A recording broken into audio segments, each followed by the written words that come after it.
Bam. Bam. My peoples. My peoples. Welcome to another episode of Boxing for Breakfast, where you get your healthy dosage of sweet science early in the morning. You guys know what we're doing. We talking boxing. Let me kick this thing off by saying it's a beautiful day, fellas. Beautiful day. Yes, sir. Thank you, God, for giving us another one. And, of course, I got to give a shout-out to those who's already tuned in, those who's already in the building.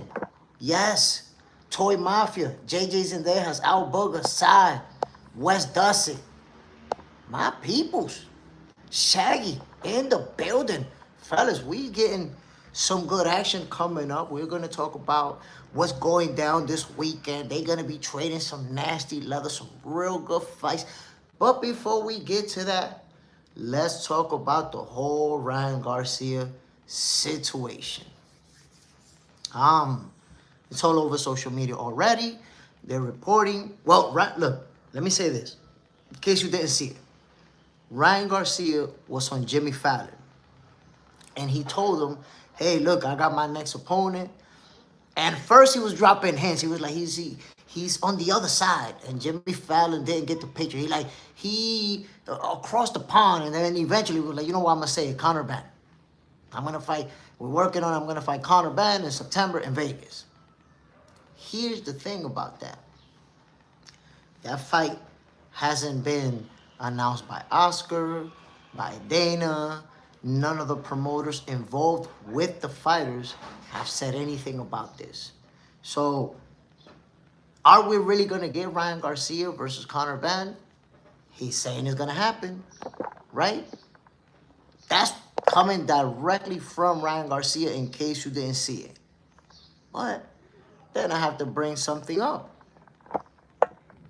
Are Dana White and Oscar De La Hoya actually going to do business with each other? West Dusset, Ryan is known for jumping the gun on a fight. Pacquiao had to shut him down. I remember when that happened. So, is Ryan Garcia jumping the gun on this one? That's the magic question. Because I already see on different social media pages where they're saying, hey, look, this fight is happening. People are already talking about it as if it's a done deal. As if contracts are signed, sealed, and delivered. But we don't know for a fact that this fight is going to happen. Right now, we know that Ryan wants it. So I'm telling the story about how Conor Benn, he tried to press me in front of my wife. He even put his hands on me. You know, it's personal now. So I know Ryan Garcia wants that smoke with Conor Benn. We know this. And Conor Benn, you know, he did try to apply a little pressure on Ryan Garcia when he saw him. He wanted to fight too. But let's see if the business side of it can be made. Ramirez, I mean, you see him on a first take, Jimmy Fallon, so why else would you be doing that promotion? And let's also remember, Zuffa is not Dana White's company. Zuffa is not Dana White's company, but ultimately, Dana White is at the very top. Dana White is, without a shred of doubt, one of the decision makers on Zuffa Boxing. Devin Ford, salute, family. Bam. So, are we going to get Ryan Garcia versus Conor Benn? I can tell you, me personally, I don't know. I'd like to see it. Don't get it twisted. I think that's a heck of a fight. Heck of a fight. Styles make fights, and they have the styles to make it an explosive showdown. So I want to see it. But I'm not celebrating just yet. You know, I haven't seen enough for me to say this fight's definitely happening. We don't know right now. We don't know. I'm telling you, they're on two different sides of the street. So the business part of it has to get made. Zuffa, Golden Boy. As of right now, I want you to take this into consideration, my people. As of right now, no fighter who's signed by Zuffa Boxing has stepped in the ring with no fighter or with a fighter who's signed to Golden Boy. We haven't seen that, my people. So it's easy to say, they're going to fight, they're going to fight, they're going to fight. Because he said they're going to fight. Nah. I want to see that, you know, if these two companies can actually come together and work on it and make it happen. That's what I want to see.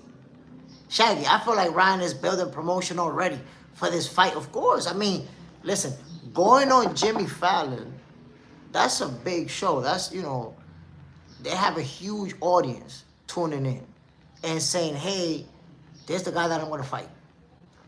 Now, you also have to understand and take this into consideration as well. Ryan Garcia is the WBC champion. Mauricio Sulaiman is also somebody else who is obvious, is definitely obvious that he doesn't like Dana White. He doesn't like the way Zuffa Boxing is moving, and he don't want nothing to do with them.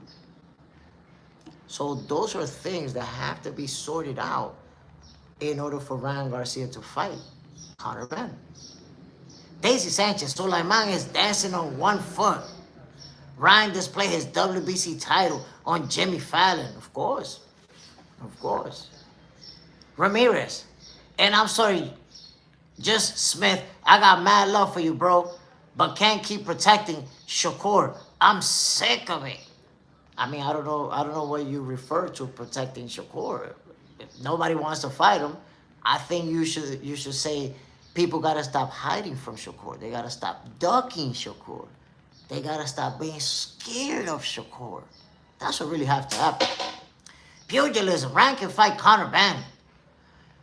So it frees Devin for Keyshawn. Only reason why Keyshawn calling out Duarte and all the other names is because they're all common opponents with the top prize fighters. Duarte fought Ryan. Roach fought Tank. And we aiming for Haney. Pasta track. Bam. Salute, family. Daisy Sanchez. I don't agree with Sulaiman, a businessman. He not going to say no to money. West does it. Fighting Tio ain't protecting. Tio dangerous. Of course not. Of course, the fake narrative about Shakur being protected. But that's the thing, that Ramirez is a tankomaniac. So he's always going to take that approach. Like, the one person that actually is being protected is Tank Davis, bro. The cherry-picking tour probably continues with his next fight. And you're talking about Shakur being protected. Meanwhile, Shakur has faced more reigning champions than Tank Davis. Ramirez, I hate to remind you this, but Tank Davis is 30 years old, or 31, or about to be 31, and he hasn't faced a single reigning champion at 135. Not one guy who had a belt step in the ring with Tank. Or guys who had a belt at 130. Oh yeah, you're a 130 champ? You're a little guy? You come up and fight me, little guy. Or I'll go down there and fight you, little guy. Come on, man. Pasta track. Tick-tock for Tank. Come on, man. The bias is too much. The bias from Tankomaniacs and the different logic is too much. West does it. Gary Antoine is stalling out the Shakur fight. I think he knows Shakur can figure him out. I don't think anybody else beats him, though. I seen Gary Antoine Russell say that he wanted to fight somebody else first and somebody else and leave Shakur for last. So I think that says a lot right there. The fact that he wanted to leave him for last. Like the last master of a video game. Kind of like they did, like Arrow did with Bud. Not the same situation, of course. But ultimately, Arrow left Crawford for last. And what that led to? The beating of a lifetime. That's how that played out. But how do you guys see this situation, man?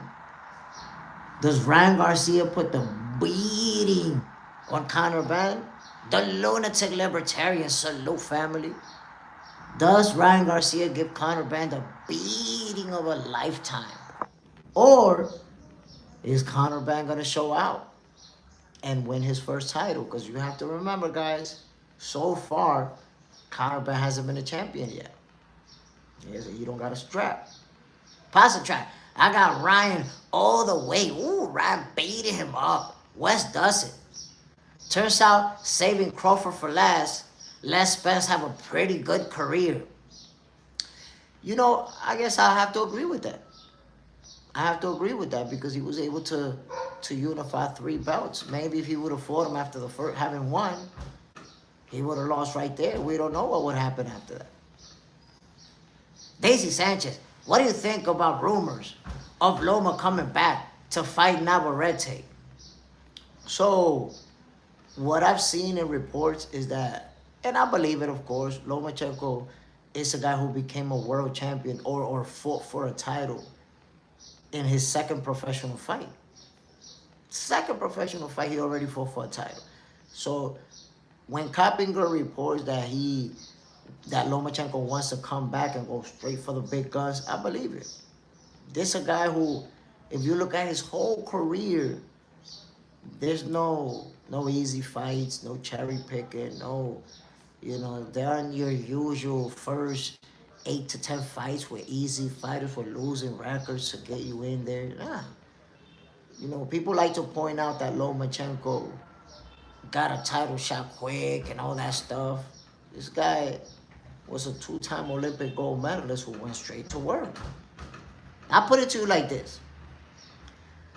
If you take fighters who have 30 wins, right, and you take all of their early wins in their resume, the fights where they fought the pizza delivery guy with a record of 2-3, and when they fought the Taco Bell burrito roller with a record of 5-5, if you take out all those wins from their resume, you quickly realize that they have a similar record to Lomachenko.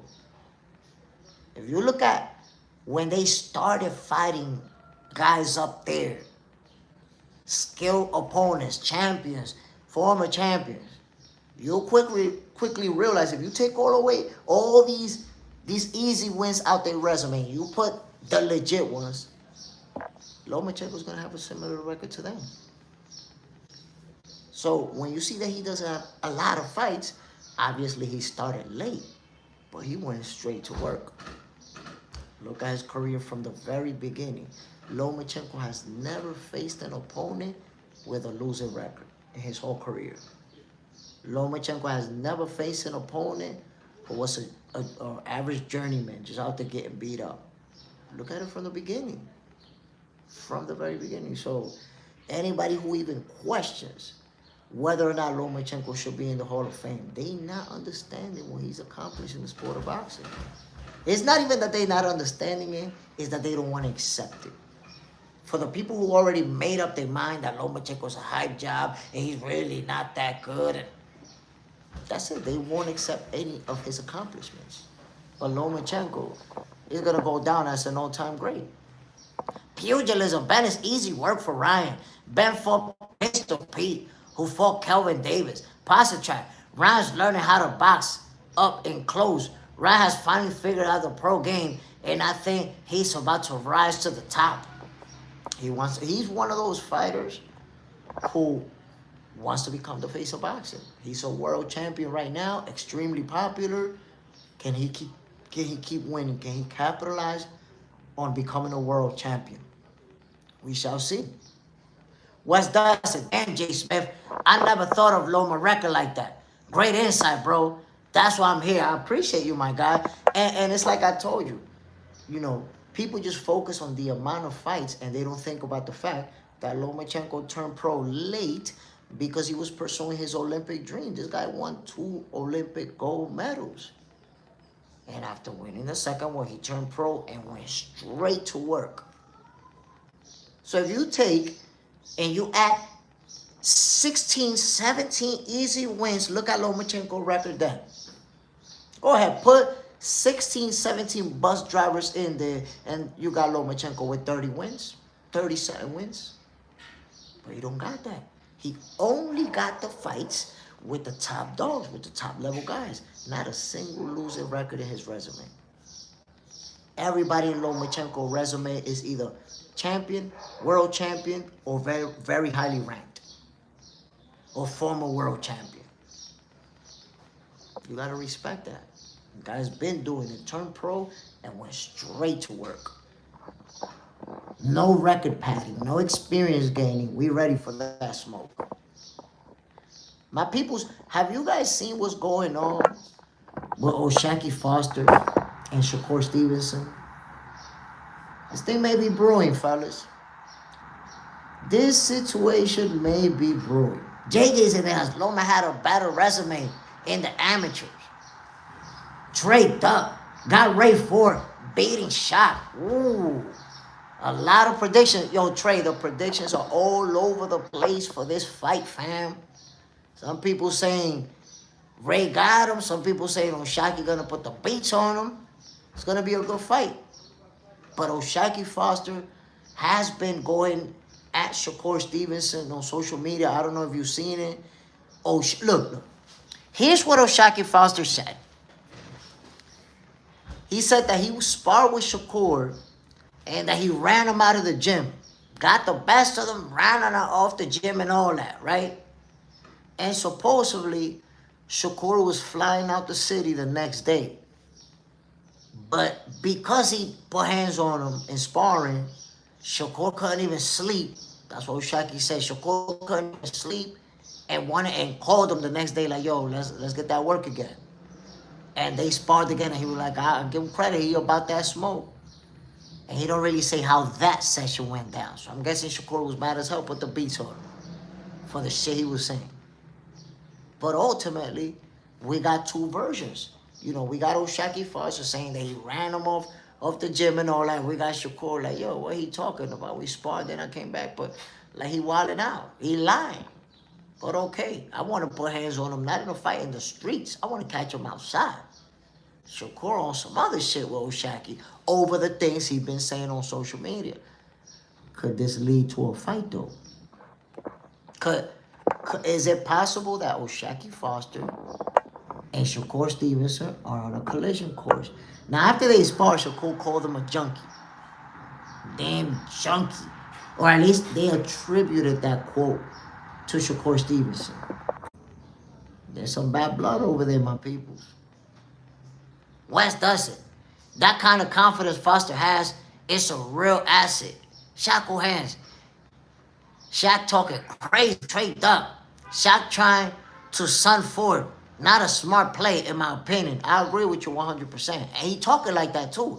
If you see in the presser how he's like, yeah, you're going to see, I'm gonna put that pressure on you. I'm going to do this, and that. And it's like, whoa, wait a minute. You talking like that's not Ray Savage over there. So we're going to see. It's going to be a real good competitive fight. I expect them to go back and forth, to both of them have rounds. If O'Shaquie Foster can hurt Ray Ford, he can make it go his way. He's not going to outbox him, though. You're not going to outbox him. Number one, if that fight goes the distance, O'Shaquie Foster is not going to get the best of him. The lunatic libertarian. Foster looking to keep that momentum. He trying to build. Damn Ford. Shaq can box. Oh, no, he can box. But he's not going to outbox Raymond Ford. I'm telling you, he's not going to outbox him. I agree with you. He could box. He's shown it to us. I don't see him outboxing Ray Savage. Gonna be a good fight. Don't get it twisted. And here's the thing. For O'Shaquie to be calling out Shakur, he need that win. You can't lose to Ray Ford and then still be calling out Shakur after getting your ass whooped. He need that win. Trade up. That's my take. If he can't hurt Ford, it's all bad. He cooked. If he can't catch him with a good shot that's going to mess him up, mess up his game plan, nah, he ain't going to outbox him. The lunatic libertarian. Foster versus Conceição. 1 and 2 were crazy fights with crazy-ass decisions. Oh, man. Those two fights were crazy. Good competitive fight, though. Good competitive fights. They really went at it. I wouldn't be surprised if we see a trilogy out of those two down the line somehow. But it's like I told y'all, O'Shaquie Foster, he got a chip on his shoulder right now because he been talking that shit and he been calling out Shakur. But ultimately, There is no Shakur if you lose to Ray Savage. That fight is not happening. You gotta beat him. You put that pressure on yourself. Trey Duck, Ray Ford is not Fulton. Not for sure. JJ said that's exactly. There's a difference. There's a different level between them. Hit the like button, my people. No sneakhead and ghost watching. I know it, man. There ain't no ghost watching in 2026, fellas. Pugilism. Fulton checked out since the Inoue lost. High level before Inoue, though. Damn, man. Like, listen, the beating that Naoya Inoue gave Stephen Fulton, I don't know if we're ever going to see him, at the level where he was at before that fight. The lunatic libertarian. Foster Benn along for Shakur for years now. Come on. Shakur Benn, hearing it from him. And, I think it's possible that they're on a collision course. If O'Shaquie Foster can beat Ray Ford, Shakur's guy, let's see how this all plays out. The lunatic libertarian asking, Daisy Sanchez, so Foster is moving up. Sulaiman will not let him keep the title if he does. I doubt that he'll let him keep the title, but, between Shakur Stevenson and O'Shaquie Foster, for that fight to happen, O'Shaquie has to step up his profile big time. You're not going to get that fight. Now, how do you step up your profile, your stock skyrockets? You get a decisive and explosive win over Ray Savage. Now you could say, I'm moving up, I'm going to fight Shakur, and you could be on his radar after a win like that. If you lose, just forget about it. If Ray Ford beat O'Shaquie Foster, never mention Shakur's name again. Don't waste your time. The lunatic libertarian. Foster versus Ford. Ford has had 3 hard fights. Foster has had some challenges himself. Damn it, Ford. I like Shaq well. We'll see. Pugilism. Foster versus Ford, similar to a Yan Santana versus Christian Cruz Chacon style matchup. Volta. Conor is a scam. If you're talking about Conor Benn, I don't agree. I don't agree that he's a scam. Look, John Santana versus Christian Chacon, I wouldn't say it's the same thing, and I'll tell you why. Christian Chacon is a fighter that most of us never seen before he stepped in the ring with John Santana. A lot of people never saw him, never even seen tape of him anywhere. In this case, it's 2 popular fighters that know each other, that have seen each other work, that watch each other's fights. John Santana himself ain't never heard of Christian Chacon. So he faced an unknown. He went into the unknown. It turned out to be a tough opponent. O'Shaquie Foster and Ray Savage, they know each other. They know what they stepping in there for. Trey Duck. Shaq knows he not beating Shakur. Just want big money. Which I understand. It could be. He could be trying to get that payday. Because here's another thing to consider. If you fight Shakur and you lose in a good fight, your stock goes up. Look at, what's the guy's name? Josh, the guy's name that was an electrician. Josh Patty? I can't remember if that's his name, but this guy got a fight with Shakur, and after that one fight, he no longer has to be an electrician. He's a full-time fighter. Got a nice promotional deal, got a nice payday for the fight, got a home. So the Shakur sweepstake, there's a lot of people that want in. The lunatic libertarian Ford and Foster career might be relying on this fight. Volta, he's fighting off the Benn name. He doesn't belong in the ring. Damn, you really don't like Conor Benn. Pugilism, Chacon was on Pro Box. That's why we watch Pro Box. Just forget it. Ford was bully boxing, and in the chest of Nick Bull also. The Blue Baron, Flip Hergovich versus Moses Itauma. That fight's gonna end up happening. That's the inevitable. Remember I told you, that is the inevitable. They're gonna end up sharing the ring. Trey Duck, Josh Padley, been whooping shit. After the Shakur fight, he won a New England title, something like that, in explosive fashion. Looking good out there. So, you know, Shaqie Foster, he won in on that Shakur Stevenson sweepstake. He want to get that payday. He want payday. Get in there with the Puerto Rican poppy and make that money. Shackle hands. You serious? Paddle? Full story now? I mean, listen, Josh Padley went from a guy who was an electrician and a part-time boxer. Well, he was a full-time boxer because obviously he dedicated himself to the sport, but he also had to work for a living. One fight with Shakur Stevenson, he's a full-time boxer. That's it. That's what he does for a living now. That's the type of opportunities that you can get when you step in the ring with a superstar like Shakur Stevenson. Opportunities, doors open. Oh, Shaqie Foster wants some of that. You want to get a taste of that, my people. Now we can talk about fight week, fellas. Pugilism. Josh Padley got more cojones than Floyd Schofield. Man, I told you guys already, there's going to be pressure on Floyd to get in there with somebody. That's it. You showed us you could destroy the former world champion in Tevin Farmer. You showed us the opponents that you beat. Okay, then.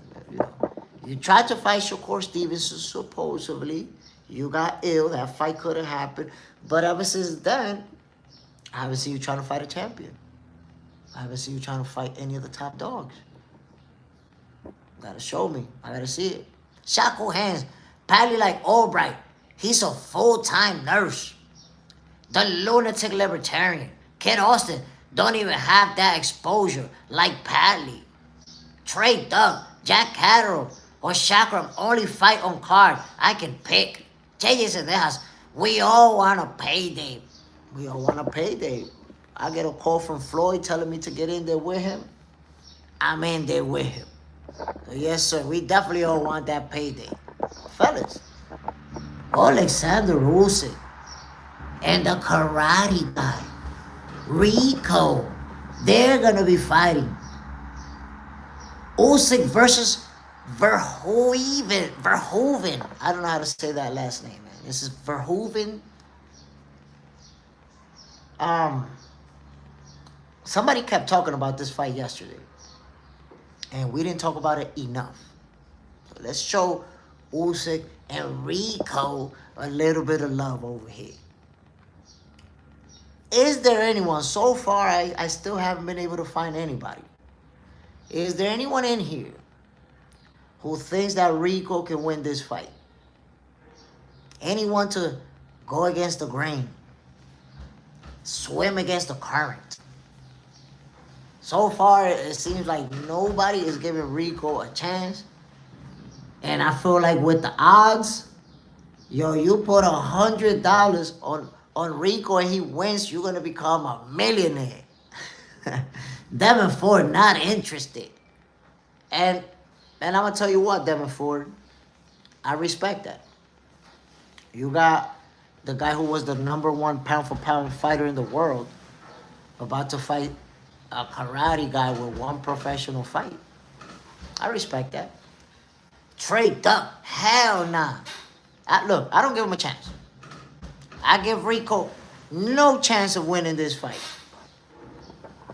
Listen, a guy who has one professional boxing match is not going to step in there with one of the best fighters in the world and walk out of there with the dub.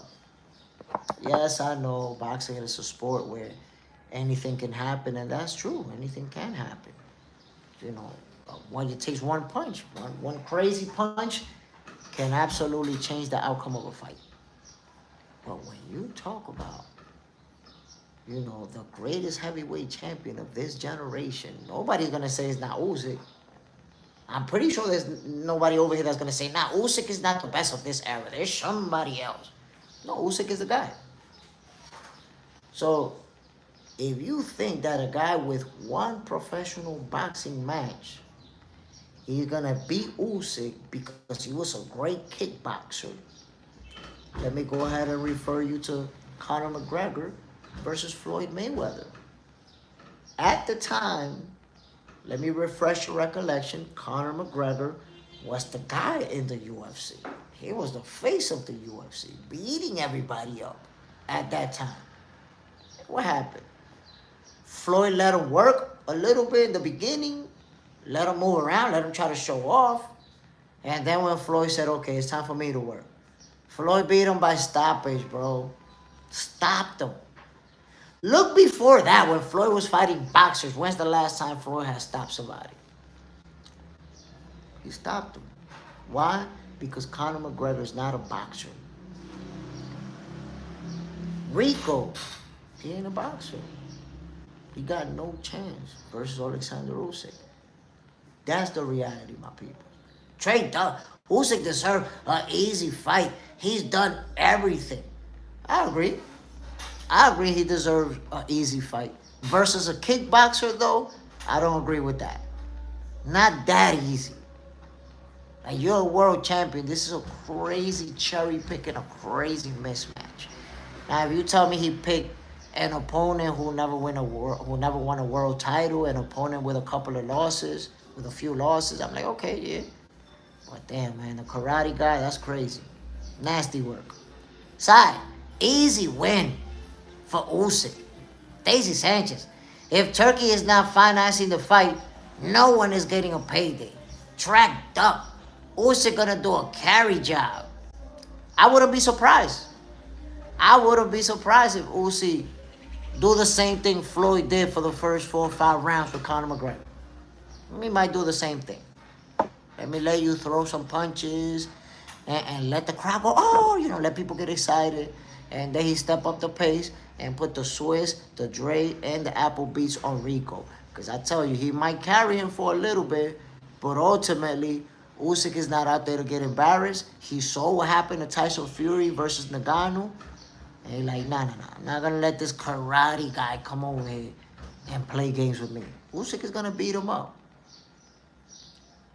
And I think it's funny that His Excellency Turki Al-Sheikh has he don't like, he liked the good fights. He liked the big fights. He liked the important fights. Remember he didn't, I want you to think about this, Trade Duck. Remember His Excellency Turki Al-Sheikh didn't allow Boots to get a tune-up before the Virgil fight.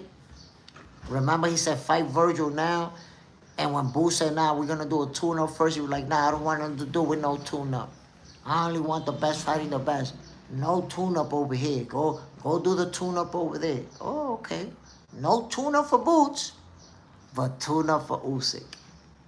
So, it's a different energy. And I say it's a different energy because the way Turkey was talking, it's like he wasn't never going to support these type of fights. But I guess he's not going to support these type of fights for some fighters. For others, you could get a karate guy. Pugilism. Take them to deep waters. If you can't swim, you bound to drizzle. Trade Doug Boots in his prime. Usyk at the end of. Well, Usyk is at the tail end of his career. But again, we're talking about the #1 pound-for-pound fighter in the world versus a karate guy. Yo, I can't vouch for that. I can't do it. Al Booger. That's a good point. Turkey now 100% with it. He with it depending on the fighter. Because I noticed that Turkey give different fighters a different energy. Like Hamza Shiraz, that's his guy. So he's always going to put him in a certain position. Marie, we're about to see Usyk versus Dubois 3 again instead of Caballero. I'm fed up with their bullshit. If he refused to fight Caballero, he's going to lose that title. Because they already said, okay, he's the mandatory That's the opponent he got to face. And Usyk petitioned for a voluntary defense. That's how he got RICO. And they said, but next he's going to fight Caballero. If Usyk decides not to fight Caballero, I'm pretty sure they're going to strip him. Because Caballero's going to force the issue. That's it. He's ready for his title shot. I'm ready for him to get his title shot. I want to see Caballero get in the mix. My people, let me tell you guys about a little situation. Boo Boo's Boxing Academy. Bam, salute family. He not fighting Daniel. I don't think so. I don't think that fight is happening. Armand, hello from Russia. Bam, salute family. Appreciate you dropping in. Marie, nah, WBC with Usyk. That's what Usyk said on WBC event. This is my belt and nobody will ever take it. And WBC is the one that allowed this karate fighter versus Usyk. Trey Doug, Warley Daniel rematch might happen. No, I'll fix that. Trey Doug. Warley Dubois rematch is definitely gonna happen. I already saw that Warley already activated his rematch clause. It's going down. They're gonna fight. Marie, so WBC ain't gonna take that belt away from Usyk. I believe if Usyk does not fight Caballero after the karate guy, the WBC is gonna strip him. I really believe that. We'll see. Time will tell, right? Armatar, do you know Sharapun Atayeb? I don't know him, my brother. Is he a good fighter? Because I'll look him up and check him out, but I don't know him yet. Daisy Sanchez. So Turkey will let Canelo fight Jake Paul then? Honestly, I think what Turkey wants is for Hamza Shiraz to get the Canelo fight. That's what he wants. He's made that clear. Hamza Shiraz has to win his next fight. Canelo Alvarez has to beat Mbili. And I think if they both win, we might actually get that fight next. Because Turkey been pushing for that fight. Pugilism. After Frank Sanchez, let's get Bomac train Richard Torres versus Italma. Ooh, that's a heck of a fight. Look, I don't think that we're going to see Richard Torres versus Italma anytime soon. I think it'll take some time for that fight to happen. We might actually see it when one of them is already a world champion and the other one is challenging. Or we might see it as a unification. But I don't think early in their career they'll see each other. Arma.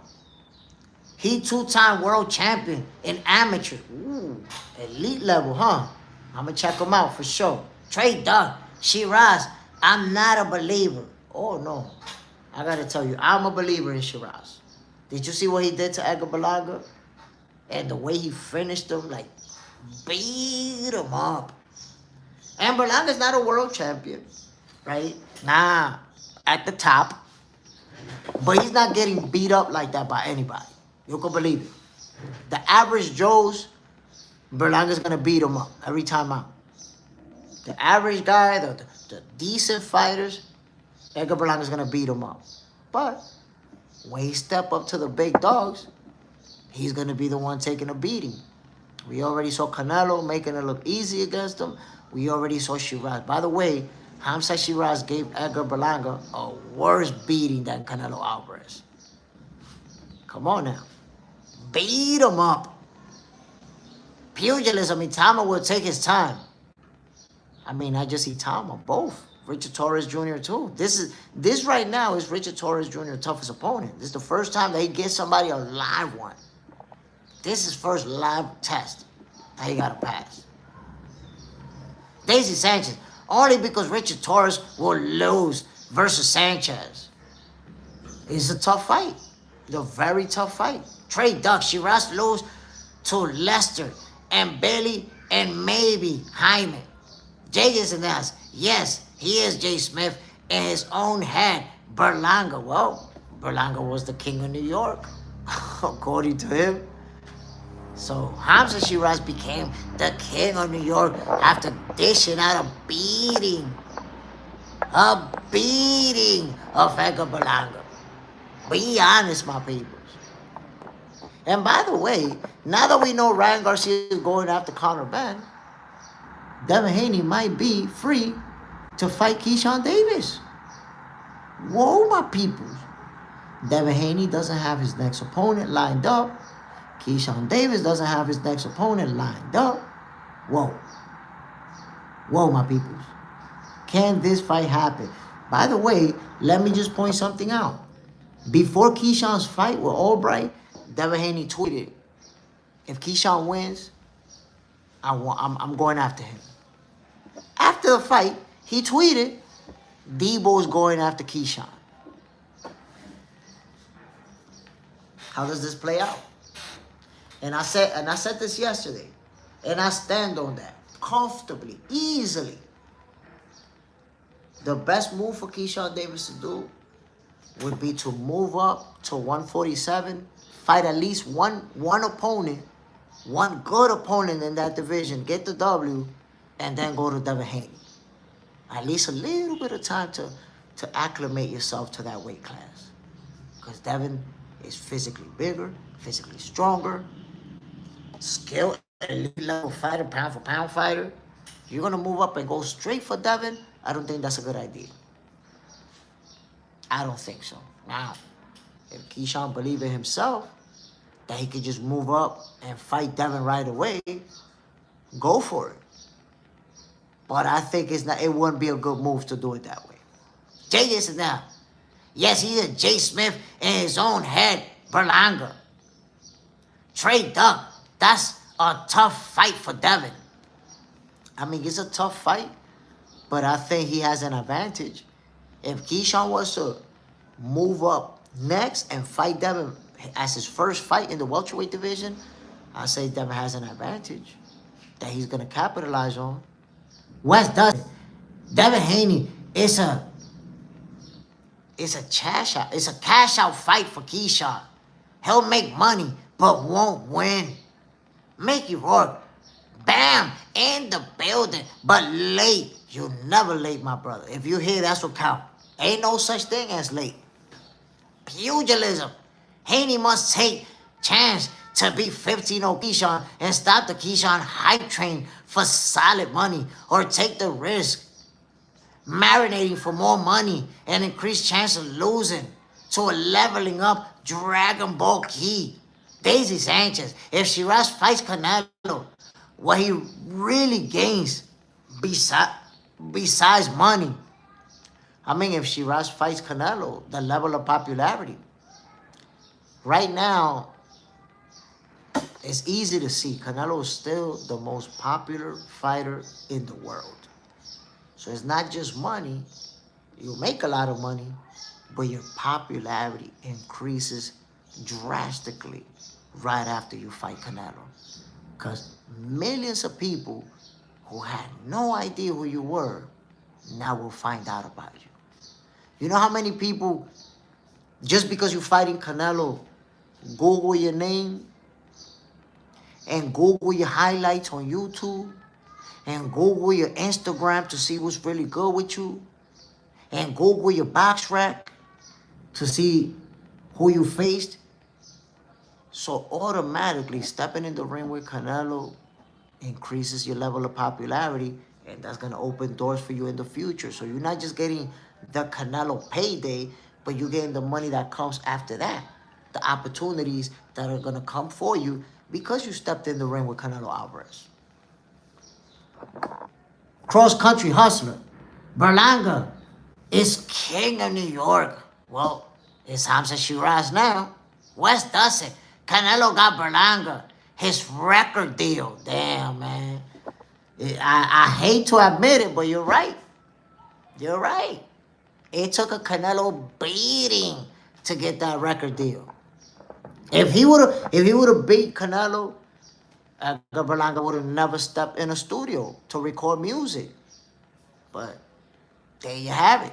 Pugilism is next, and Haney knows this. Haney takes less of a hit losing to Keyshawn now because Keyshawn's name is great talent versus rest, unlike losing to other fighters with lower ceiling than Keyshawn. Cross-country hustler. Is Berlanga really rapping now? He doing them both. Yeah, he got a record deal. That's it. Them two beatings that he took to Canelo and Shiraz got him thinking about other careers. He started to realize, like, oh shit, I'm not gonna be the guy in boxing. I need to figure out where I could try to be the guy. She loved me on payday. The art of the left hook is an ancient art of fighting. Shackle hands. Get these likes up, my peoples. We've been at it for exactly 1 hour right now. Not even 30 likes. I know some people refusing. I know some people with the ghost watching and snake hating. But if you're not one of them, double tap that screen, my peoples. Hit that like button. 22, 23 likes in an hour. Diabolical. Marie, and they want Canelo so bad because they think he really can beat him now. But I doubt it. We have to see Canelo get past that Billy. Let's not forget about that. Christian and Billy is no cherry pick now. He'll be a tough opponent. I do have Canelo winning that fight. And I will say, you know, and Billy has the style for Canelo. Tailor-made. Think about the guys who gave Canelo problems in the past. Crawford, Bivol, and Floyd, they're the ones that beat him.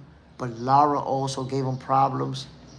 The Cuban dude, School, gave him problems. The fighters who got good forward, who could give him angles, move around, those are the guys that gave Canelo hell. Until this day, there's people that say Eddie Landis Lara beat Canelo ass. But I digress. My whole point is that Christian and Billy is not that type of fighter. Christian and Billy does what Canelo wants you to do. He's going to go in there, trade leather, look to outgun you, look to out-tough you. That's what Canelo wants. That's the best way that he can operate. When you stand in the box with him.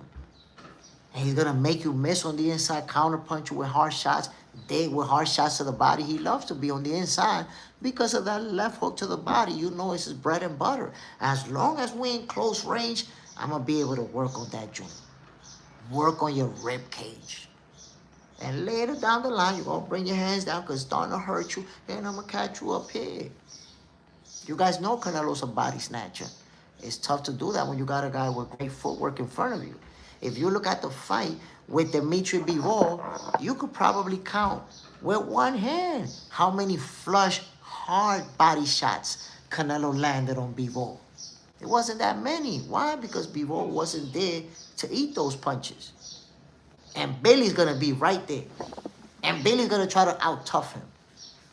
So, you know, it's a tailor-made opponent for Canelo. But is he going to be able to handle the pressure and the high punch output from a strong young fighter like Billy? We shall see. Trey Duck. That's not easy fight for Canelo. Daisy Sanchez. So Billy is Canelo's last fight with Turkey. I'm pretty sure it's not because it was a multi-fight deal. So far, think about it. He's only, in that deal that he got with Turkey, he's only fought the Cuban guy, School, and Terrence Crawford. That's 2 fights. I don't think it was a 3-fight deal. And even if it was a 3-fight deal, I say he re-ups and signs again with Turkey because he's happy with the type of money that they gave. I say he re-ups. But the way that Turkey is pushing Hamza Shiraz versus Canelo Alvarez suggests to me that that's a fight that they're going to try to make after this one if Canelo and Shiraz are both able to win. Pugilism. So why the Haney fans against seeing him fight Key? Norfolk on square business and ready to go. I really haven't seen no Haney fans saying that they're against. I don't know. I don't know how you came up with that, bro. In reality, you're the only one that I've seen, you know, with that narrative about Devin has to fight him now because Keisha might beat him. Like, you're kind of contradicting yourself, Pugilism, because in one moment you're saying, he got to do it now, because Keisha's going to beat him. And then you're like, yeah, you know, Keisha could dish him out. or lost, and Keyshawn is really good, so it would be like, you gotta stand on one side, bro. Side. Remember when Edgar said, I'm your Canelo to Shiraz. There's so many embarrassing moments when you look at the pressers from Hamza Shiraz and Edgar Berlanga. Remember Edgar Berlanga pointing at him like this? Going like that. And just kept talking about how he the star and he this and that. He was going to beat him up. Man, remember Berlanga, I'm going to break your face. I'm going to break your face. Watch. To then take the beating of a lifetime. Embarrassed himself. Make you roar. Pugilism, a Haney fan in the wild, man. Pugilism.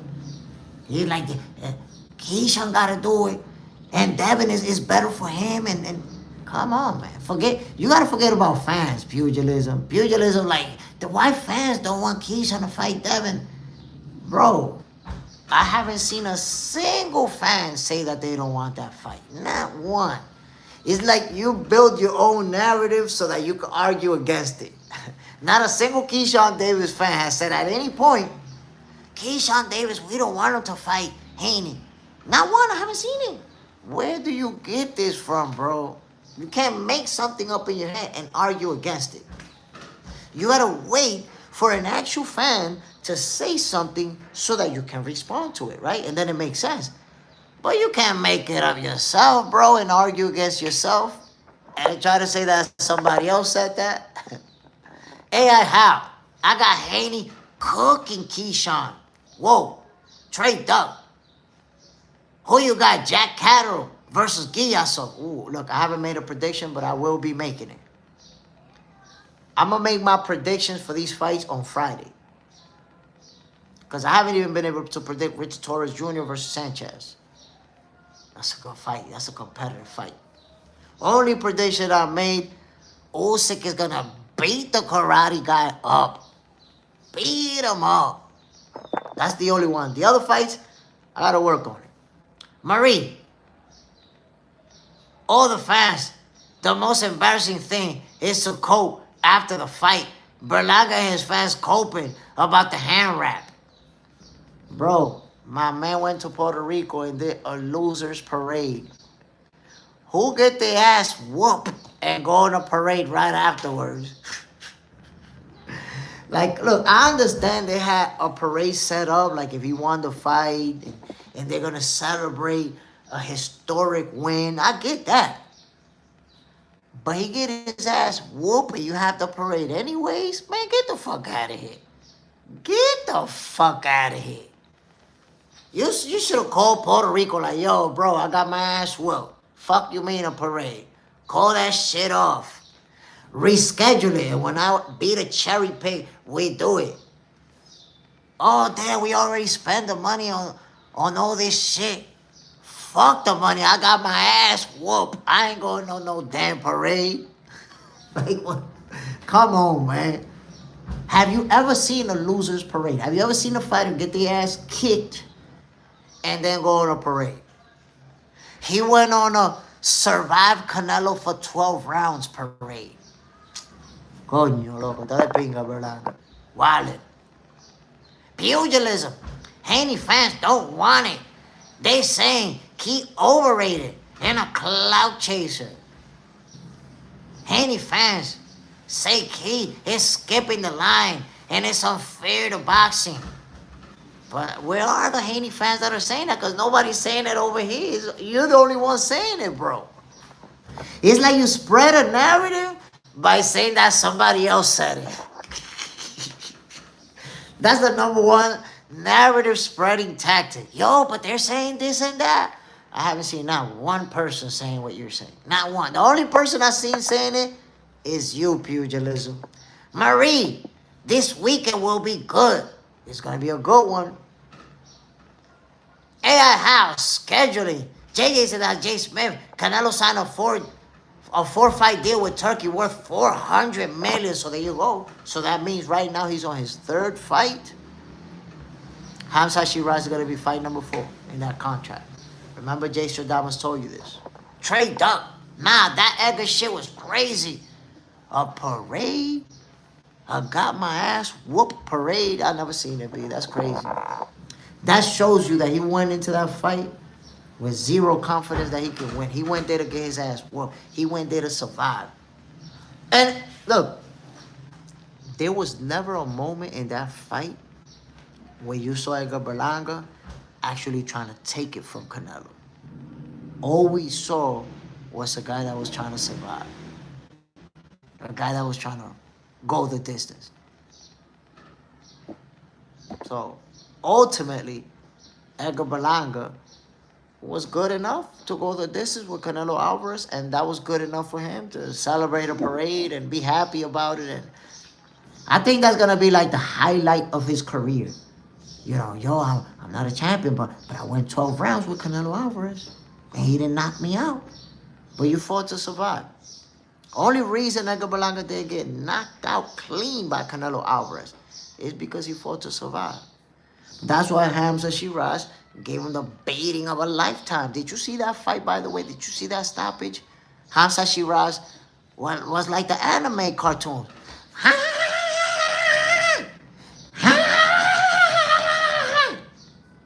Come on, bro. Beating of a lifetime. Trade up. He's saying he don't want Devin fighting Keyshawn. The pugilism dude. I'm trying to tell you, pugilism, what he wants to say, but he don't want to sound like a hater, he say other people are saying it. But it's really him saying that. I ain't hear nobody else saying that. Not one person.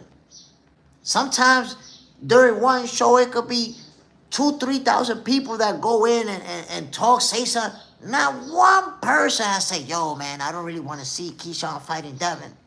Not one. But, I don't know, pugilism, he'll make up something and then he'll argue against it. Shakur Hands spoiled his parade. I mean, didn't spoil his parade in reality. I was seeing footage of it. They had the time of their life. I guess to him going 12 rounds, it was a victory. He won something. You had to make a loser's trophy for that motherfucker.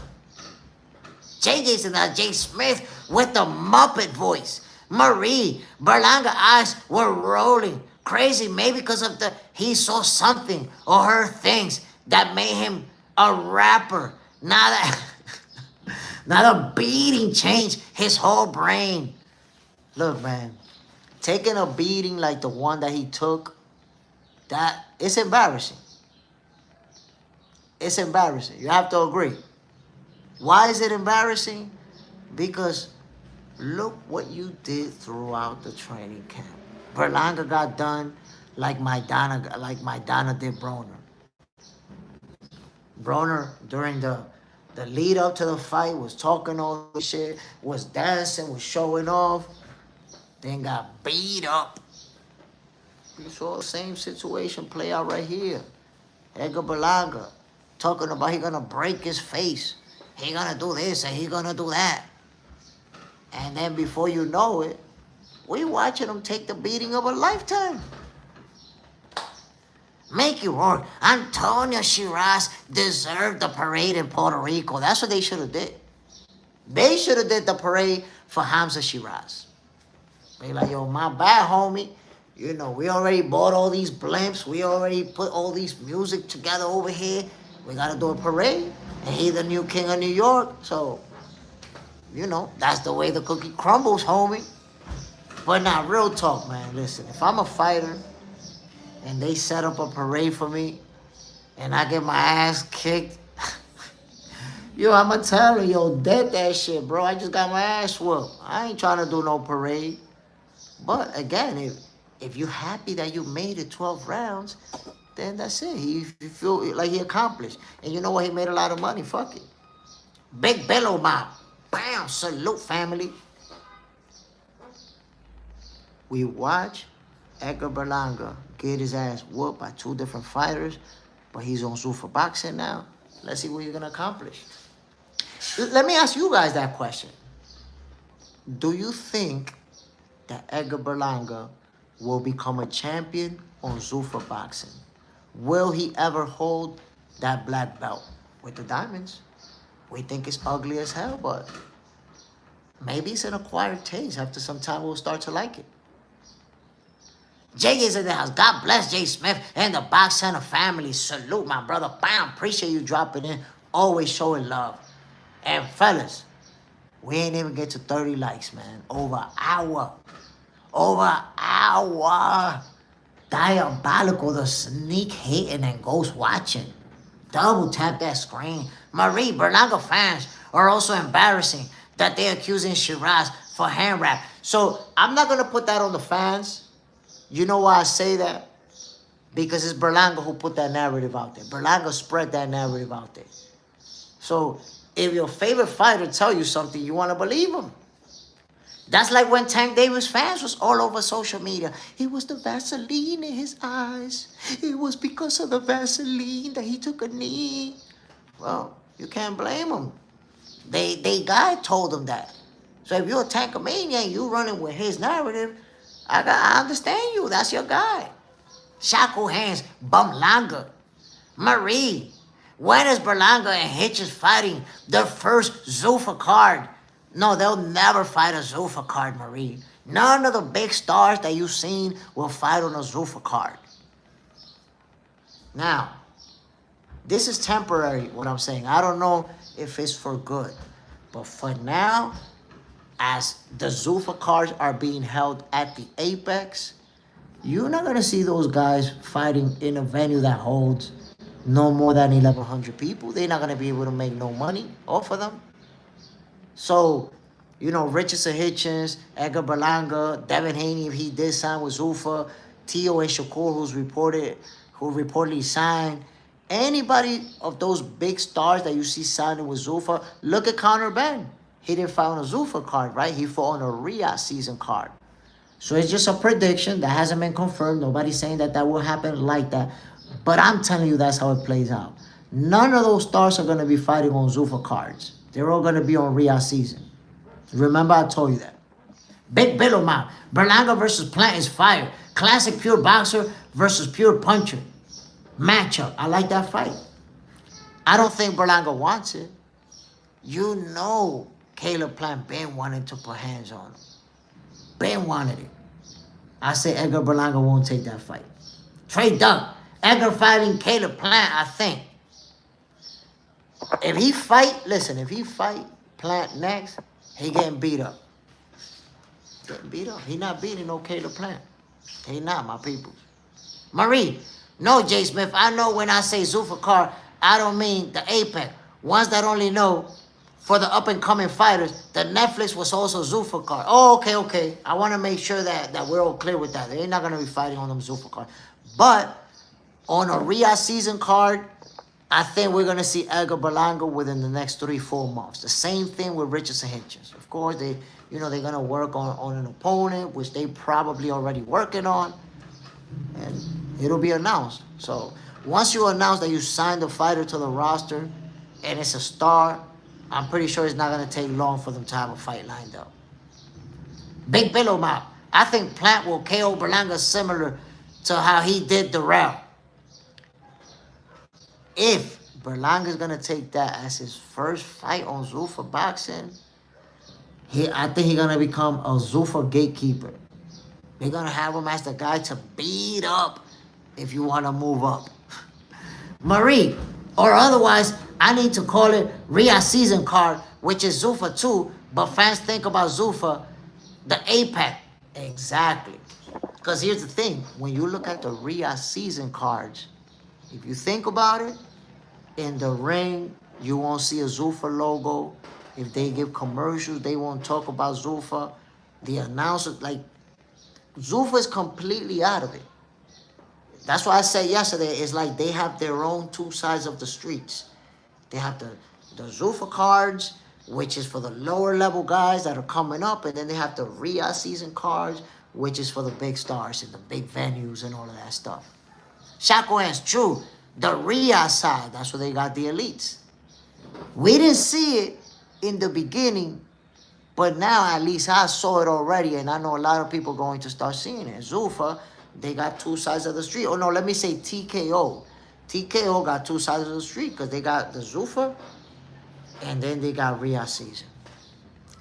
Mickey Rourke, what do you think about Clarissa, the Mistress Shields? Attention seeking as usual. Damn, that's the nickname you give her? Clarissa, the Mistress Shields? Golly, that's quite brutal. Why you gotta go at the goat like that? So I'm gonna say this. You guys know that I'm a Clarissa Shields fan.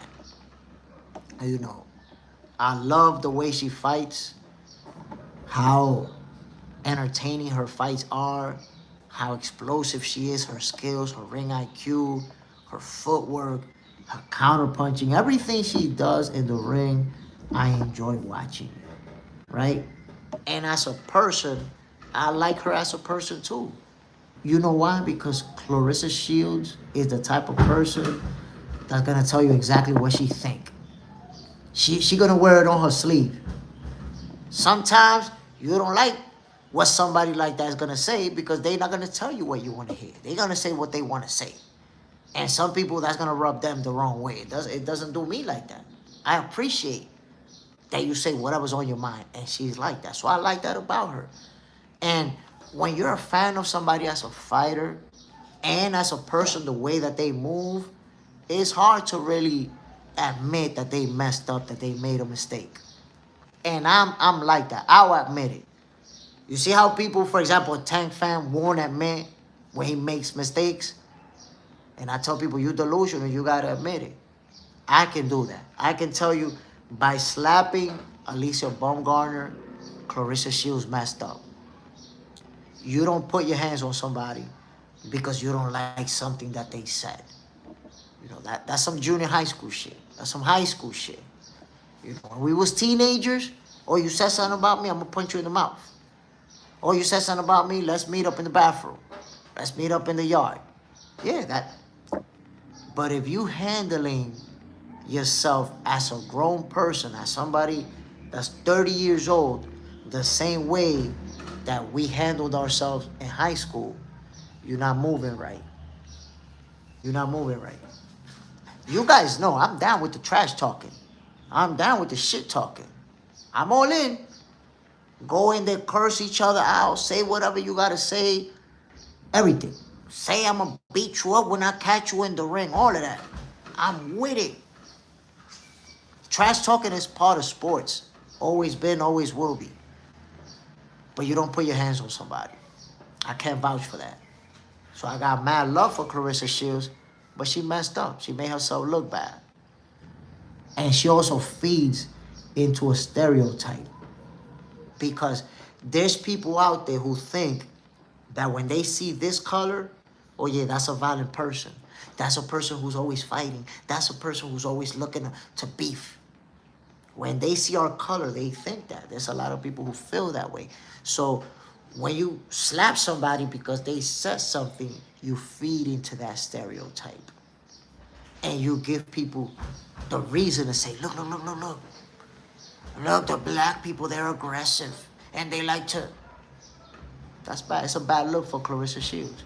It's a bad look for women's boxing. So I'm not going to sit here because I'm a fan of hers and try to downplay it. And try to make it look like, nah, Alicia Baumgartner deserved it because she was talking shit. I'm not going to sit here and try to justify it. You don't put your hands on nobody.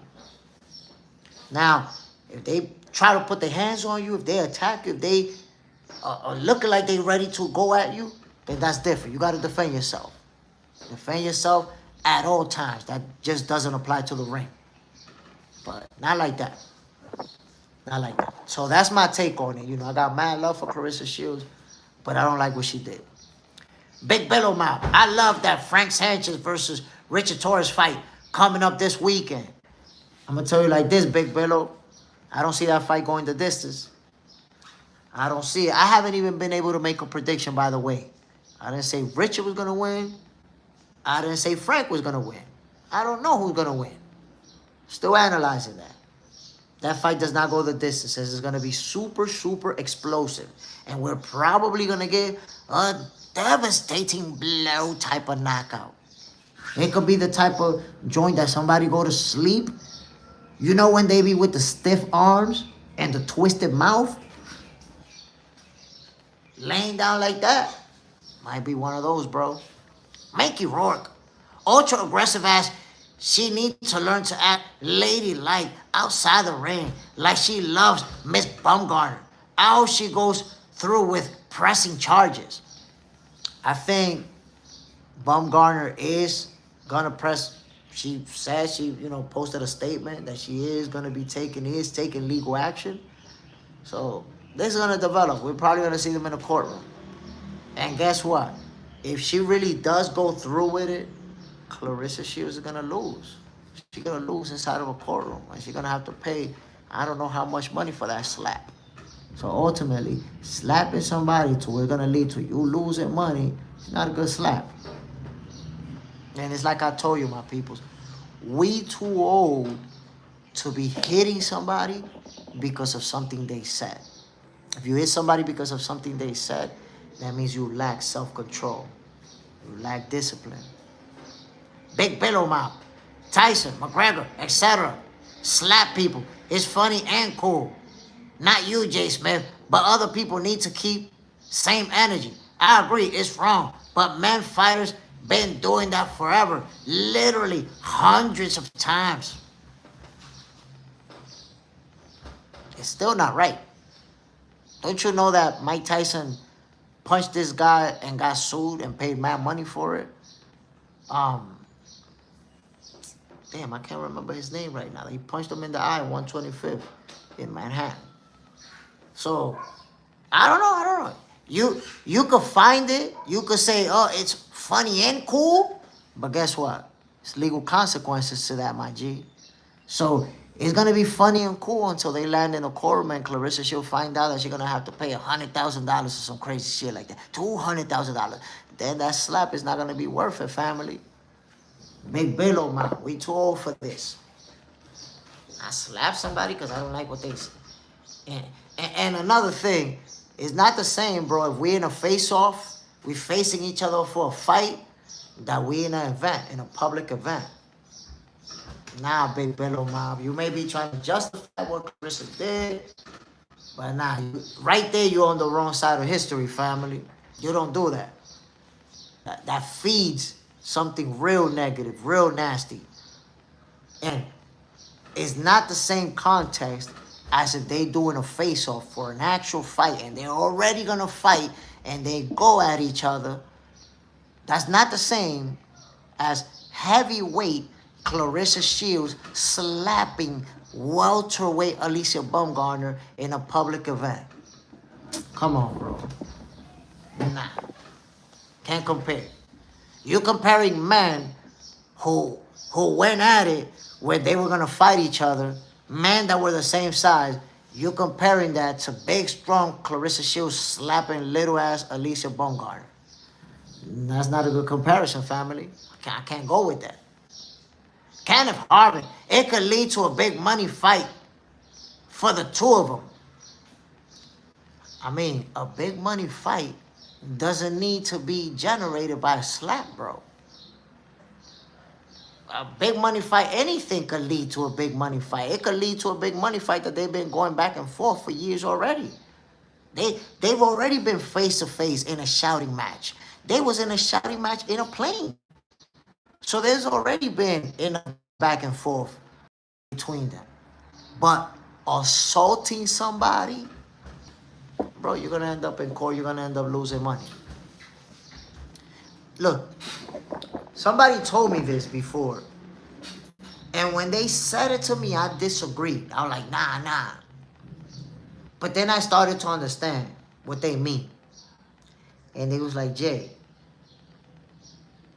if somebody says something to you and your reaction is to jump up and hit them, that just means that either you have a low IQ, you have a low level of intelligence, or you have no control of your emotions. If you're intelligent and you can control your emotions, whatever they say to you, you have two options. You could ignore it, or you could say something back. You're smart, you come up with something right back and give it to them. And we go back and forth if you want to. And let's see how hard we're going to go at each other. But the moment you turn words into physical, that means that up here, you didn't have the capacity to go back and forth. And you got so angry that you had to attack. It's a bad look. No matter how many times or no matter who tries to justify it or say that it's okay, it's a horrible look if you attack somebody over words. You got no self-control. Now, is that what you want to teach your kids? Will you teach that to your kids, to your sons and your daughters? If somebody says something you don't like, punch them in the mouth or slap them in the face. Is that what you would teach your kids? Because then if that's what you would teach your kids, what kind of world are we raising? What kind of world are we bringing up?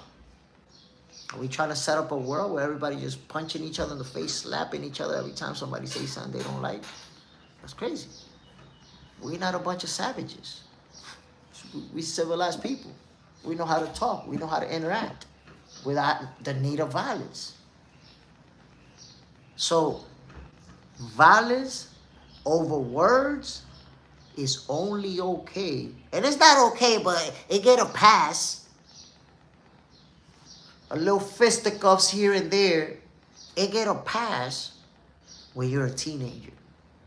When you're in junior high school, when you're in high school. You know why that stuff get a pass? Because when you're 17 years old, you don't know no better.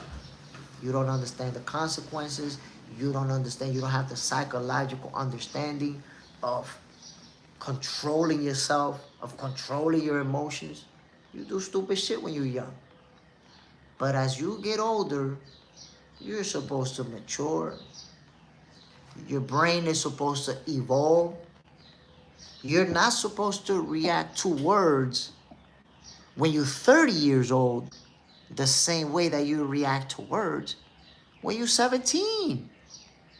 So at 17, it was okay to get into a nice little fist fight here and there. Cool. Let's get some rounds in. But in your 30s, you're successful, you got money, you got your house, your cars, you're set. You're not supposed to be putting hands on nobody. Feeds into a nasty stereotype. Shackle hands is definitely a bad look. However, we cannot control someone's clap back to the disrespect they feel. You're right about that. We can't. But ultimately, the disrespect they feel is going to lead to them losing a shitload of money in court. Because you can't control your emotions. Because I guarantee you, based on everything that's gone down between them two, Alicia Baumgartner is going to pursue legal actions to the fullest. She's not going to let this slide.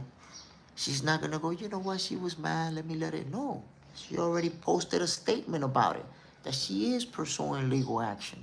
So I'm gonna explain to you, whether you agree with it or not, Clarissa Shields assaulted a person. That's assault. We're not in the ring. We're not in the gym. We're just talking. And you assaulted her. See, whatever situation plays out from this, she's going to lose. She's going to end up losing. It's a lose-lose situation for her. Remember I told you that. She's losing. Big Billow Map. I agree, Jay Smith. But Baumgartner went to her, threatened Clarissa life. If it's up and both being disrespect, we all know anything goes. Big Billow Map. What you get is those two girls have said, I'm going to beat your ass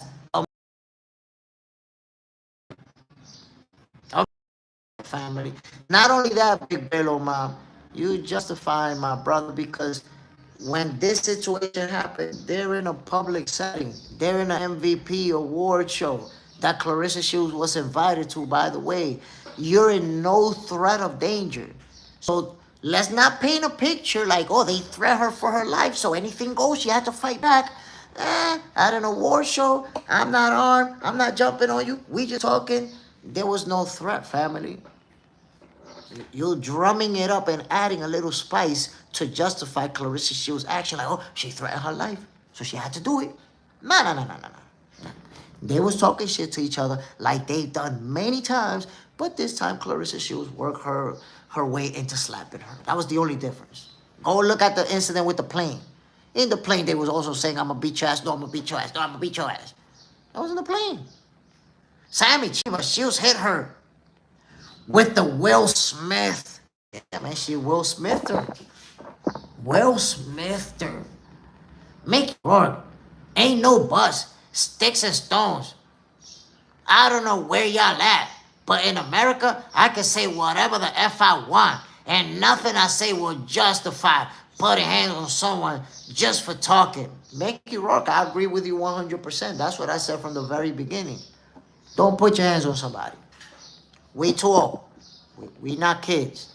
You do not put your hands on somebody and then think that you're going to come up with a good excuse as to why you put hands on them, which is what you're doing, Big Bello, because you're saying, well, she threatened her, so the whole best. You're finding a good excuse for why she hit her. But that's not going to fly in court at all. In court, they're going to look at the video where they talking to each other. You made it a physical altercation. Big Bello, fight it out, then shoot, stab, or doing something deadly. I mean, you'd rather them fight it out. Wouldn't you rather them not fight at all? That's what I'd rather. You see, it's like you're taking the worst option. You say, I'd rather the worst option. Don't you think the best option would be for them to not fight at all? I'd rather that. Make it work. That's assault and battery.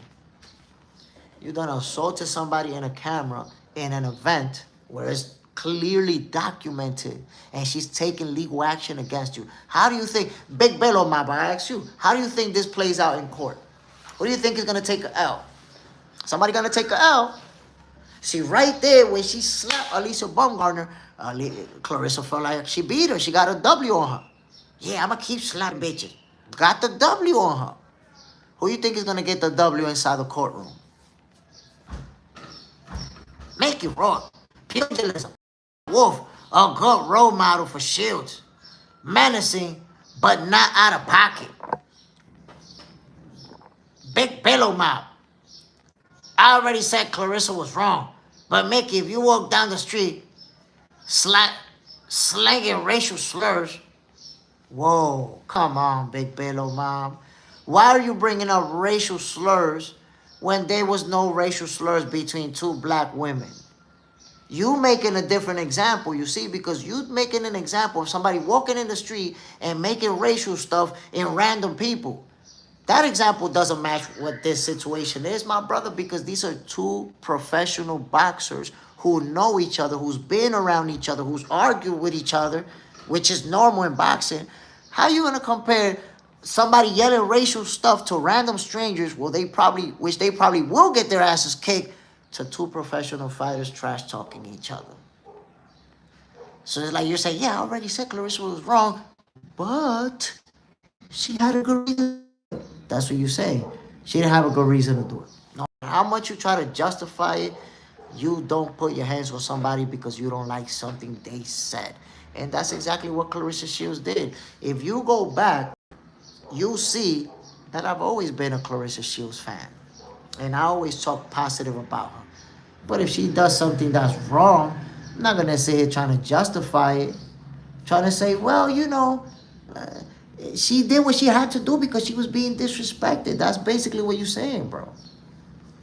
Big Bello, man, I'm responding to his comment. He said in America he can say what he wants. As if there's no consequences for what he says. Okay, but let's apply that example to what happened between Alicia Baumgartner and Clarissa Shields. We not talking about racist stuff. We not talking about walking down the street. We talking about Lisa Baumgartner should be able to say whatever she wants without Clarissa Shields attacking her, bro. There is no, you can't say she's wrong. This is what you're doing, Big Bello Mom, right? You're saying she's wrong, but she had a reason to do it because she was threatened and all bets were off. Nah, bro. The right way to do it is say she was wrong and stop it right there. Stop it right there. You got to know how to accept that somebody's wrong and that's it. Instead of she's wrong, but she was disrespected and she was threatened and all bets are off. You're not taking an unbiased approach to the situation. You're taking a Clarissa Shields fan approach, which I'm also Clarissa Shields fans, but I'm not biased. I'm not biased. If you're wrong, you're wrong. And that's even a mistake to do that what you're doing, because when people can't admit that they're wrong, they keep doing the same shit. Whatever it is. Whatever it is. If you catch somebody stealing, and they like, yeah, man, it was wrong for me to be stealing. But it's that I was broke, though, man. I was broke, and I really had to do it. But I understand that it was wrong. But I was broke. You know, I had to do what I had to do. So what you're doing is, you're saying that you're wrong, but you're also justifying it, which tells me that you're going to steal again. If you find yourself broke, according to you, it's the right thing to do because you're broke. Now, if you tell me, yeah, man, I'm wrong for stealing, man. I should have never did. I'm never going to do it again. Now I say, okay, maybe he's never going to do it again. Because he's acknowledging that he's wrong. But when you say I'm wrong and you add a but to that wrong, you're not really admitting it. You're halfway admitting it. Mickey Rourke still doesn't justify anyone attacking that racist. Because guess what? He's still protected by the First Amendment.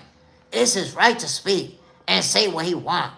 You will lose in court. Well, that's what I'm saying. Clarissa Shields in court, she's going to take a nasty L because Elisa Baumgartner is going to go at her with everything. She might even try to get her arrested, press charges and all that. Hey, bro, what country you from? I see you supporting Zuffa. Be careful later down the line. They will turn into UFC model and pay boxers less. Now, that's never going to happen. And I'm going to tell you why. Zuffa, just like every other promotional company, they're going to have big stars that they pay a lot of money, and then they're going to have smaller names that don't make a lot of money. It's going to be just like everybody else. You see, if you've already decided that you don't like Zuffa boxing, you're going to make negative assumptions. Look what you're doing. You're saying down the line, they will turn it into a UFC and model pay. So you're already making assumptions that are going to be negative to feed the narrative that you prefer. You're not seeing the people that they're signing, the potential matchups, the big fights. Nah, you're just seeing, the fighters are not going to make, the fighters are not going to make. But I want you to think about this, so you can see why it comes across as a hater point of view instead of just somebody who really believes that. I'm going to tell you what makes you look like a hater. Your argument, what you're saying there, is based on boxers are going to get paid less. That's how you even ended the sentence, right? Model and pay boxers less. But you're not a boxer, my guy. You're not getting a check. Whether the fighter make $20 million or $50,000, you're not getting a commission on that. So when you start arguing about that they're not going to get paid like that, what are you really arguing for? Are you a fan of the amount of money that they make, or are you a fan of fighting, of the product that is put inside the ring, the fights? So I say, why we can't let the fighters worry about the money that they make and we worry about the fights? If we're boxing fans, right? We're fans of the sweet science, what goes down inside the ring. Why are we arguing about what the fighters make? Shouldn't the fighters worry about what they make? So there you have it. you don't like Zuffa boxing, so you're already fed into the negative narrative. So anything you say, anything you predict about Zuffa, anything you assume about Zuffa is going to be negative. They're going to be bad. They're going to steal everything. They're going to do the worst. But those are all assumptions. We have to see the way that it plays out. I say, give them the benefit of the doubt. Let's see what type of fights we're going to get. I know that all of those cards on Sundays, I've enjoyed them. I can tell you that right now. When I watch boxing on Saturday, and then on Sunday night, I'm getting boxing. It's already been 6 Zuffa cards on Sundays. I'm enjoying it. I'm enjoying a lot of their fights. So while I'm enjoying a lot of their fights, what's happening inside the ring, I'm seeing guys losing their O. I'm seeing competitive fights, real good fights. While I'm enjoying that, you're here trying to convince me about the fighter paychecks. I don't give a fuck about the fighter paychecks, my guy. I never have. Because I'm 47 years old. I've been watching boxing since the 80s. And we never talked about fighter pay. We never cared about that shit. We care about what happens in the ring. Who's going to fight the best? Who's going to fight this opponent? Who's going to win when these two guys face each other? Why do I care about what the fighters make?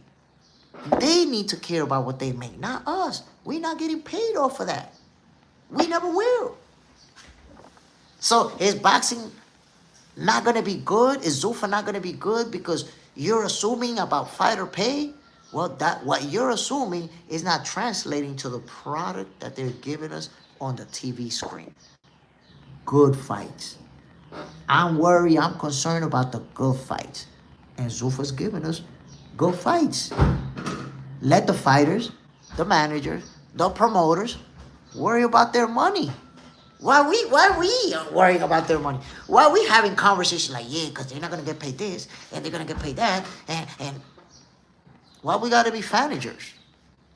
I'm not a manager. I'm not a manager of a fighter. I don't work in a team. So I let them worry about how much money they're going to make. They got that. Sometimes we arguing about people that are already rich. And we ain't rich. We arguing about their money. Nah. I have no interest in what you make. These people, a lot of them are making millions. A lot of them are not. But it's not just on Zuffa boxing. I could find you a guy that was on Matchroom, or that was on Golden Boy, or that was on Top Rank, that made $20K for a fight. $20,000. Because that's the thing. People act like everybody's making millions of dollars everywhere, and on Zuffa, they're going to be making chump change. You saw Conor Benn get $15 million for one fight. Now. So where's this assumption coming from? Nah, in the future, nobody going to get paid nothing. Where's this assumption coming from? When I'm seeing them actively signing people for mad money. Kenneth Harvin. Let's just hope these ladies capitalize on this hype to get a big bag. I don't know about all that. I don't know about that. Because now you're going to see Alicia Baumgartner taking legal action on Clarissa Shields. And I think that makes a fight even more difficult to make. Not to mention, Clarissa Shields already said she wasn't willing to go down to 147. Alicia Baumgartner said she's not willing to go above 147. Who's going to budge? Nobody. They're not going to budge. There's the high likelihood that we don't get that fight. Hey, no assumption. Dana White did with UFC. He's going to use the same. When you say he's going to use the same model for Zuffa, that's an assumption, family. Listen to what you're saying. No assumption, but then you make an assumption. You know what the word... Look, the word assumption means that you're assuming that something will happen without direct knowledge of it. When you say, Dana White is going to do this too on Zuffa, what he did with UFC, that is your assumption. That's what you're assuming. He's going to do that when the money stops coming in. You're also assuming that money is going to stop coming in. This guy signed hundreds of millions of dollar contract with Paramount Plus. But it's like I told you, you're dead set on a narrative that doesn't have any fact to actually hold you down other than your assumptions. You're assuming that he's going to do the same with the UFC. You're assuming that the money is going to stop coming in. You're full of assumptions because you don't like Zuffa boxing. There's no facts that are really backing you up. Big Bellow Mouth Have you seen Shiraz's upcoming opponent fight before? What's your take on that matchup? Look, I've seen highlights of that opponent, never seen him fight. It looks like it could be a competitive fight. I don't want to downplay somebody that I've never seen before. He could be a good fighter. Honestly, I don't know. I don't know how good the guy is because I never seen him. And it's hard to even predict an outcome of a fight with an opponent that you never seen. Which, by the way, let me just point something out, fellas. This is just crazy. You may have seen a clip that I posted. Oh, man, it's not here. You may have seen a clip that I posted where I'm talking about Zach Chelly and how he landed that shot on David Morrell in the last round that led to the stoppage. You may have seen it, right? Well, Zach Chelly's pops saw my post on Facebook, and he added me. And his pops told me it was not just one punch. You don't know nothing about boxing. It's hard work, and we went hard and blah, blah, blah. You know, he expressed himself. He wasn't happy with what I said about the one punch that changed the outcome of the fight. And I told him.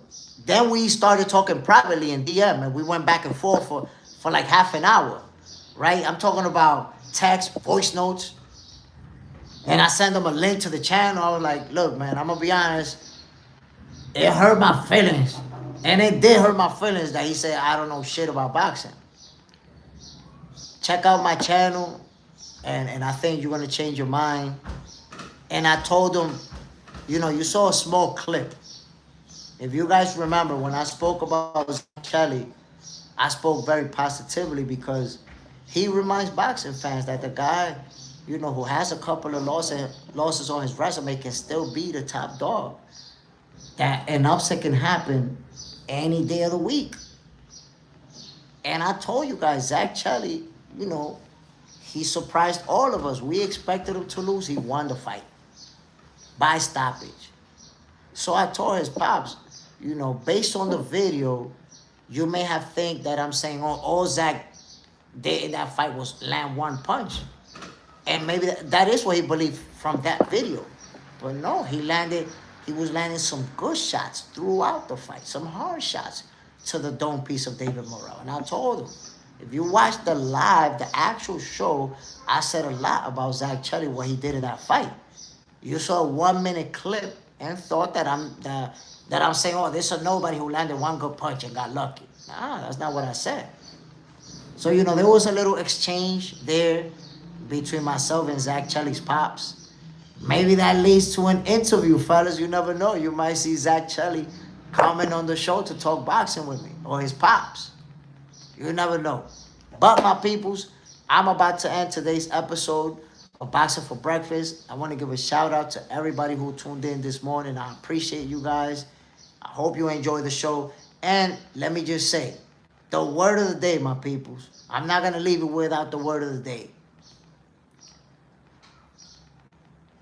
Never spread narratives about anybody. Never do that. It makes you look bad. If you don't like somebody, or if you have something, whatever you got going on in your heart against somebody, when you start talking about them and you keep talking about them, it reflects more on you than it reflects on them. Don't spread narrative about people. And I'm telling you that because I deal with people like that and I cut them off. And there's somebody who was here who recently was turning into a narrative spreader. Big Billo Mob, bam, salute my brother, dropping in on the super chat. Appreciate the love, family. Appreciate you for that. So I dealt with narrative spreading, right? And I'm going to give you the example. When we go here on Boxing for Breakfast, you guys know we talk boxing. You guys know that we talk about the sweet science. I'm not here to talk about myself. I might tell you something that I'm going through or a little situation. But we're here to talk about boxing. We're not here to talk about me, right?